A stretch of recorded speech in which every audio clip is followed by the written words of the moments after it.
Bom dia, professor Pedro Barreiros, é o Secretário-Geral da FNE, Federação Nacional dos Sindicatos de Educação. Bem-vindo também a este debate que hoje aqui fazemos. Professor Pedro Barreiros, peço-lhe uma avaliação à forma como este processo da classificação dos exames está a correr. Compreende as explicações e as garantias que nos são dadas pelo Governo de que os alunos não serão prejudicados? Bom dia, Manuel Acácio, bom dia ao Fórum. Bem, aquilo que nós, julgo já todos podemos constatar é que este processo está longe de decorrer da forma que todos desejávamos.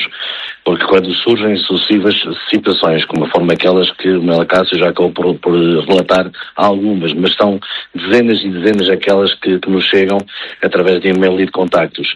Situações que colocam em causa a confiança no processo, isso significa que existem N fragilidades que têm que ser rapidamente corrigidas.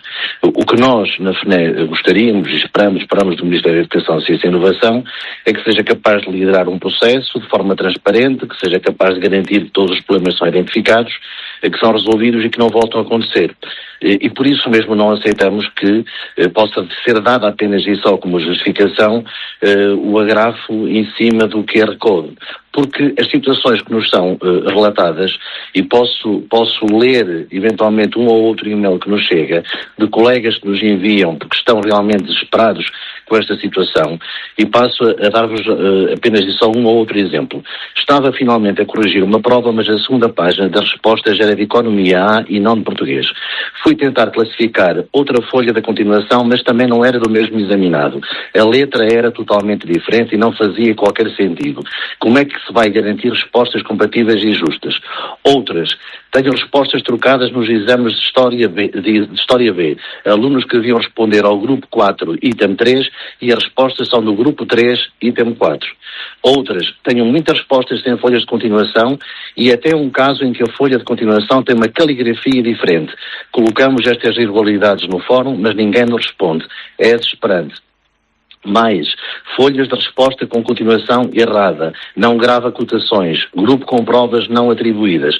E para terminar, algo que nos deve preocupar a todos, é que depois de colocada uma outra situação, a resposta que é dada pelos supervisores neste caso, é que devem corrigir como se não houvesse erros, porque depois no final o aluno mais tarde poderá recorrer. Ou seja, é assumir desde o início que algo está mal, assumir que vai continuar mal e depois o processo em si irá continuar e vai dar naquilo que o Manuel Acácio há pouco estava a perguntar ao Filipe Lima, se isto não vai ter uma dimensão grande em relação à fase que vem. E o professor Pedro Barreiros também receia isso?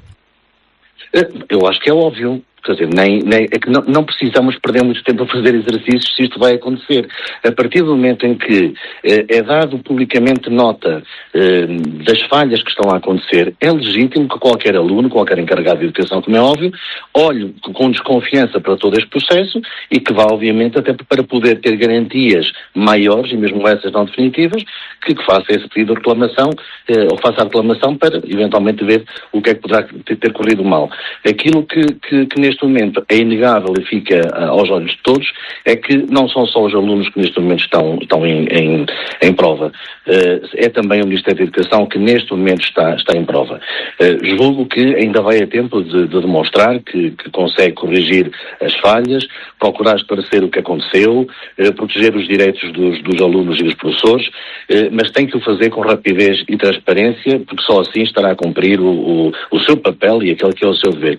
Se não o fizer, naturalmente terá de assumir as consequências políticas e de gestão que daí decorrem. A novidade que nós temos é que não percebemos ao certo que responsabilidades cabem a quem, quais são as responsabilidades do Ministério da Educação e quais os instrumentos que tem para poder agir e quais são as responsabilidades que cabem ao EDUCA e ao Júri Nacional de Exames, no sentido de perceber também, para que a culpa não morra solteira e para que não se coloquem as trancas à porta depois dela assaltada, tentar perceber, afinal de contas, o que é que correu mal. Não acredito que seja apenas e só a questão do QR Code, não acredito apenas e só que seja a questão das plataformas, julgo que houve todo um sistema que não foi atempadamente preparado para dar resposta à dimensão e ao volume que já sabíamos que iria acontecer.